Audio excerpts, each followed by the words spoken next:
이 내용 취재한 서영수 기자와 이야기 더 나눠보도록 하겠습니다. 어서 오십시오.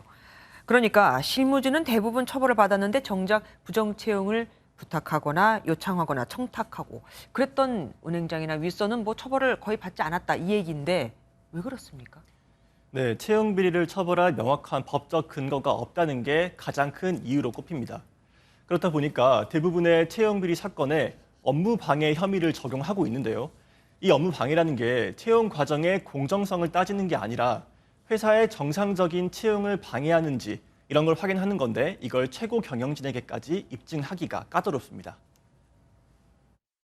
업무방해죄가 성립하려고 하면 행위자의 업무방해 고의, 위기의 위력에 의해서 업무방해의 우려가 있는 상태가 발생하는 점, 이 모두를 입증해야 되는데 실무상 그 입증이 쉽지 않습니다.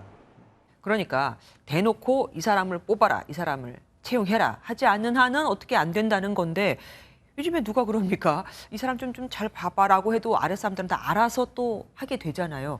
아이고, 법원 판결이 너무 약한 거 아니냐, 그러니까 솜방망이 처벌 아니냐는 비난도 있긴 있습니다. 네, 실제로 신한은행 사건을 보면은 지원자가 일정 스펙을 갖추고 있으면 정당한 채용 과정을 거쳤어도 합격했을 가능성이 있다. 이런 이유로 무죄가 나왔습니다. 이 채용 과정에 특혜가 있었던 건 맞지만 죄는 아니라는 법원의 판단에 대한 비판도 적지가 않습니다. 향후에 오히려 청탁자가 더 당당하게 스펙과 학벌이 좋은 자녀에 대한 부정청탁을 당당하게 할 수 있게끔 만든 판결이다, 이렇게 보여집니다.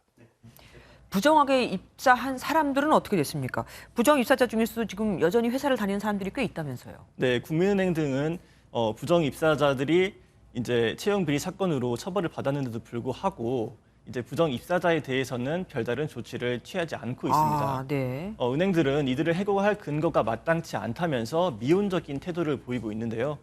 하지만 이미 우리은행 등 일부 은행이 해고가 아닌 채용 취소라는 형식을 통해서 부정 입사자를 퇴직시킨 사례가 있습니다. 네. 이 입사 계약이라는 게 공정한 채용을 전제로 이루어지는 건데 이 채용 절차가 공정하지 않았다는 게 드러난 경우에는 네. 계약이 무효가 돼서 채용 자체를 취소할 수 있다는 판례도 있습니다. 하긴 대학도 그 과정이 잘못됐으면 입학이 취소되고 그러잖아요.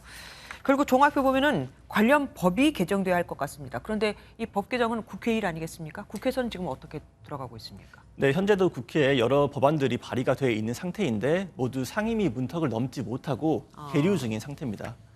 비슷한 일이 반복되기 전에 국회가 나서서 채용 비리 처벌을 위한 명확한 법적 근거를 마련해야 할 시점으로 보입니다. 결국은 또 국회로 끝나네요.